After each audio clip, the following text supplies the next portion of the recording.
So today I'll be giving you guys a buyer's guide on the Panasonic Z95B.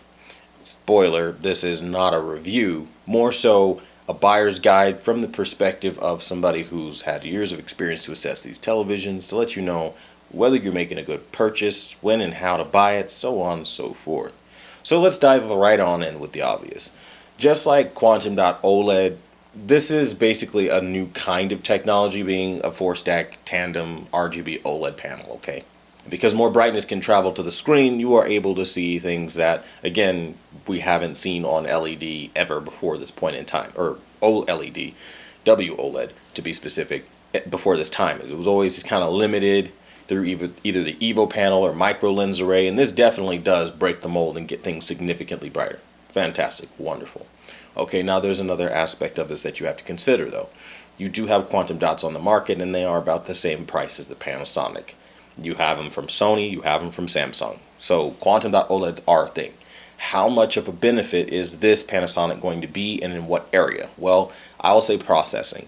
By far, they do a tremendous job with contrast, specifically in rendering three-dimensional images. That's Panasonic's strong suit, even more so than Sony. So if you thought Sony was the king of that, forget about it. Panasonic does have the edge on that, and you are not getting around that. They also are really good at making sure highlights stay where they're supposed to be, instead of going all over the place like somebody like Samsung, like the S95F, where you really got to really work hard to get all that stuff reeled back in to a usable level. Panasonic doesn't have this issue. Now Panasonic kind of falls behind in the design aesthetic part. They're very dated looking, and I think that's another factor that keeps their TVs from being sold, if I'm being honest. They just look like something out of 2006, 2008. Like, they just look very dated. The big thing that really gives that feeling is the remote. It just looks so cheap. I mean, at this point, you're charging an arm and a leg. Let's call it what it is. I mean, these TVs are over $3,000 asking price, and on sale they're still over $2,200.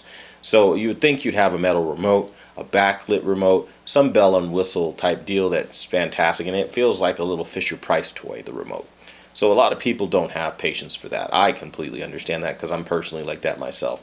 And then Panasonic with their user interface, again, it just feels dated and clunky. I mean, think back to like the old 2017 Sony interface type of thing. It's just so old, and it just doesn't feel like you're getting anything advanced. Even if the picture quality is nice, you have to go through what feels like Windows 98 to freaking operate your TV. And that, again, is going to kill the user experience. Now, I'm being dramatic when I say Windows 98, but compared to something like, let's say, WebOS, it feels like Windows 98. Come on. And the thing that I think a lot of people really are peeved with and annoyed with the most is through the inclusion of the sound bar, which doesn't really have a nice sleek look, the TV is just bulkier and it's not as aesthetically pleasing. So from the design part, I mean, again, they're not winning any awards for design. Now, again, sound quality, they're probably the best TV you could buy right now, so it kind of balances out.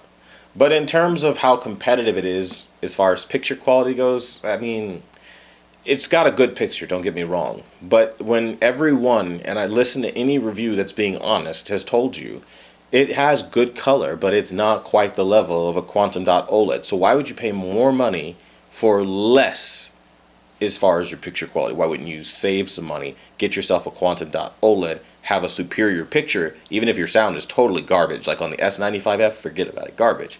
But you're having a better picture, you have better gaming tools, period. There's just so many beautiful things, especially on Samsung, that make it so worth it. It just gets to a point where, again, through everything that the market has to offer, the Panasonic, it would only be for a movie watcher, really, I think, or somebody who's such a stickler on the finest details that you just have to have this television. But it's still going to be behind in color, and the brightness is about on par with all of the big three this year. Again, Samsung, Sony, LG, they all have a TV this year that gets really bright. I don't think we need to continue the brightness argument. I think it more should start going towards who handles, or deals with their brightness the best. And again, you're going to see difference of opinions on either side of the aisle. But this year, I feel like LG has a better handle on their picture quality, even though they don't include the stand in the box. I do feel like for that they are doing a little bit better. But as far as details and stuff like that, I think Panasonic is where it's at. Ultimately speaking, if it came down to the G5 tandem OLED or the Panasonic OLED, I mean, I personally would go with the LG G5 just for the sole purpose that it's more versatile and it's just more futuristic feeling. It feels just like a better TV. I feel like the Panasonic does edge out the LG in terms of processing though, so you'll have sharper image quality and a little bit better picture depending on what you're looking at. But the dated feel of the television, from the remote to the user interface to the design, does not feel like a $3,000+ television, let alone $2,200 on sale. It just doesn't feel like it's worth the money you're asking, where the G5 feels totally premium. It just does. And that's as real as it gets. It's about the price to value ratio, and I just don't feel like there were enough high quality materials put in the Panasonic to make it worth anything at all from my personal perspective. And if I'm guiding you, honestly, I'd say I would go for an LG G5 instead. But I'd love to know what you guys think about this in the comments down below, because maybe it's just me. Until the next video though, I'll see you guys later.